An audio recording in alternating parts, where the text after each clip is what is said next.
These are two anamorphic lenses from a company called Sirui. They were generous enough to mail both of these to me for review, and I'm very excited to be checking them out. One is a 50mm f1.8, the other is the newer model, which is the 35mm f1.8. They are a pair of cinematic lenses, so if you are a budget cinematographer, if you're looking at making movies, and you don't want to spend hundreds of thousands of dollars on very expensive anamorphic lenses, these are definitely two great options to check out. So let's jump in by taking a closer look at what these lenses look like. Both of these lenses are packaged similarly in a white box, and interestingly, both lenses come vacuum sealed, which is unusual, but I think pretty cool because you know you are getting a brand new lens. As far as accessories, there's not a whole lot in the box. With both lenses, you get a pouch, you get front and rear lens caps, and that's about it for the 50mm version. With the 35mm version, you also get a pair of rubber focus rings which are included, which is a nice touch. The 50mm version comes in a Sony E-mount, whereas the 35mm comes in a micro four thirds mount. However, Sirui did include an E-mount converter, which just simply screws onto the bottom of the micro four thirds mount. And the result of this is I can use both lenses with my E-mount cameras. Taking a look at the design of both of these lenses side by side, you can see there are quite a few similarities. The 35mm lens is about a centimeter longer. It's also a little bit thicker all around and feels a little bit heavier. Both lenses have similar branding at the very top, labeled Anamorphic 1.33x, and then the respective focal lengths. Both of these lenses are f1.8. What's nice is that these labels and the Sirui branding on this side is not simply printed on the lens, but it's actually etched in there. If you rotate the lenses around, you'll see the minimum focusing distance information as well etched in there, 0.85 or 2.8 feet, and 67mm filter thread for both lenses. Looking at the body of the 35mm lens, you have a large focus ring. It is super duper smooth. This is probably one of the best damped manual focus lenses I've ever tried. It feels so much more expensive than the price. We'll talk about price later, but this feels very, very premium, very good. And right below it, you have the aperture control. D-clicked, there is a little bit more dampening, but you can see it goes from f1.8 all the way down to f16. Again, very buttery, creamy smooth. Just the fit and finish of this lens is superb. It reminds me a lot of good Rokinon lenses and good Laowa lenses, just very well executed. Taking another look at the front of both of these lenses, you'll see again those large, flat, square front lens elements. And looking at the reflections, you'll see there's some blue coatings in there. So very nice looking lenses from the front. The simple way I can describe that these lenses work is that they squeeze the frame together, thereby making everyone in the frame look super duper skinny. And then when you actually work with the footage, you essentially unsqueeze it and it begins to look normal. Now the result of this is you get quite a bit more in the actual frame. So instead of kind of a normal 16:9 aspect ratio, you stretch it out to about 2.4:1, which is that Hollywood super widescreen format. And these lenses, because they are used primarily on large sets, are very, very expensive. In fact, if you look up B&H right now and you search for a 35mm anamorphic lens, you'll see this one pop up as a pre-order for $800, but the next nearest lens to this price is like $2,000.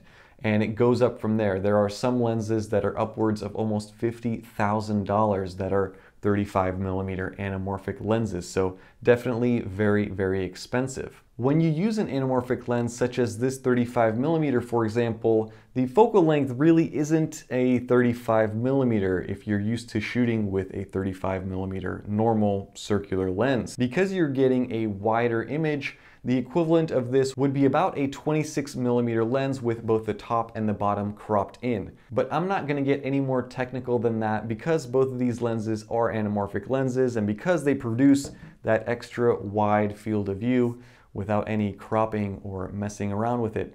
They are very fun to use. Now, I was thinking about what sample video I would be shooting with both of these lenses, and I happened to be watching a couple of James Bond movies a couple of days ago, so I decided to remake about a 1-minute sequence from the movie Quantum of Solace. Now, I don't have any hired actors or any friends who are actors, but I do have a wife who has done some acting on this channel. So this is what you can do with both of these lenses, and I'm going to title this segment James Blonde.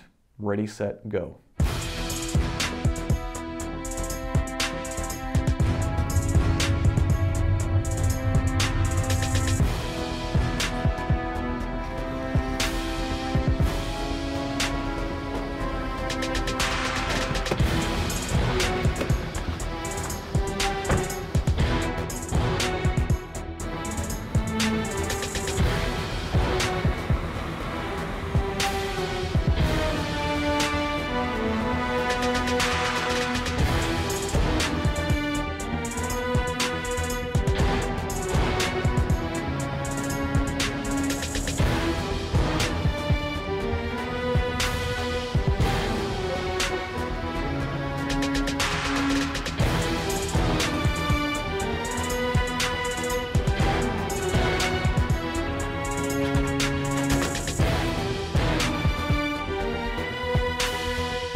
Okay, so poor cringy acting aside, that was a lot of fun to record with these two lenses, and I think that they perform quite impressively.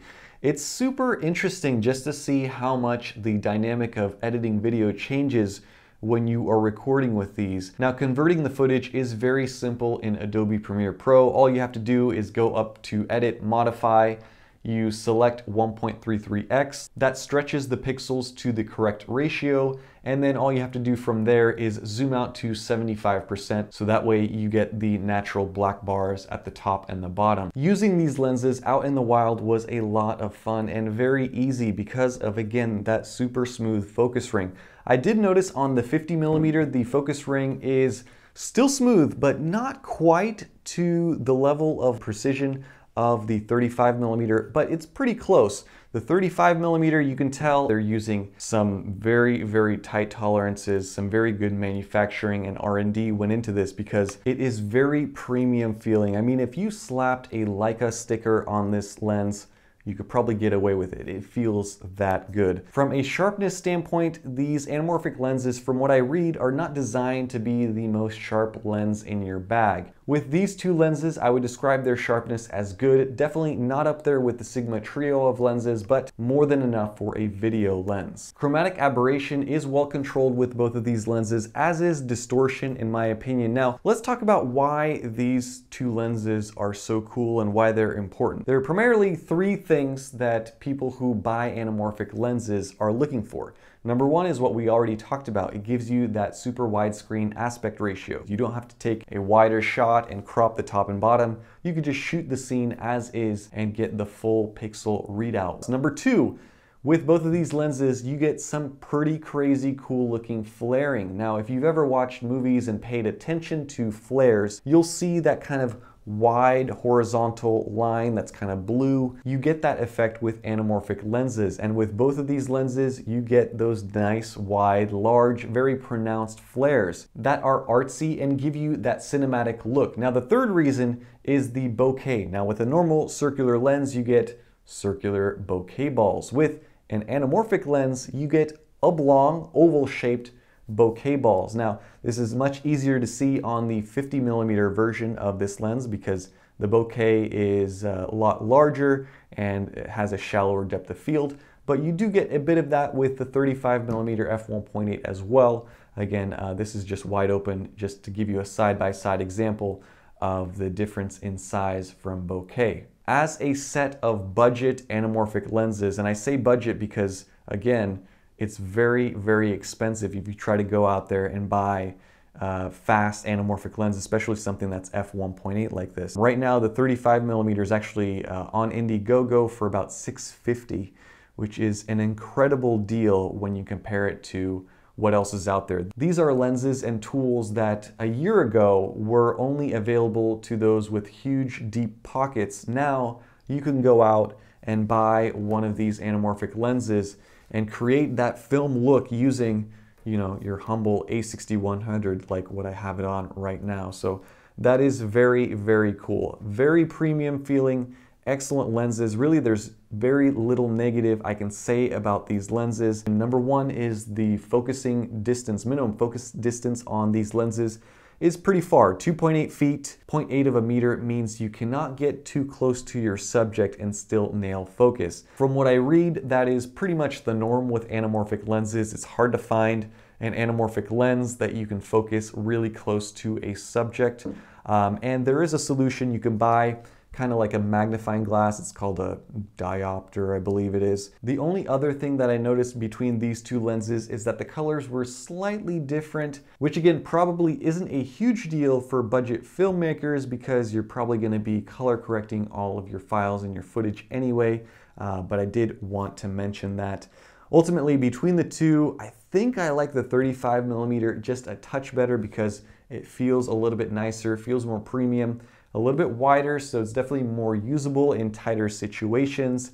And I thought that the flaring from the 35mm, that horizontal line flaring, was just so much more pronounced. Kudos to Sirui for coming out with both of these lenses. I'm excited to see what they release next because I think they have a very good thing going. And looking at the action on Indiegogo, it seems like they have gathered quite a bit of interest from enthusiast filmmakers. So if you are planning on buying one of these lenses, I would definitely take advantage of the early bird pricing by checking out the links down below. Let me know down in the comments what you guys thought of both of these lenses, the performance of them, and what you think of anamorphic lenses in general. Also comment if you thought that Janessa's acting was good, decent, or terrible, and also rate my cinematography cameraman skills. Always curious to see what you guys think. Thanks so much for all of your comments, all your likes, and your support. Stay tuned for more, and have a nice day. Bye-bye.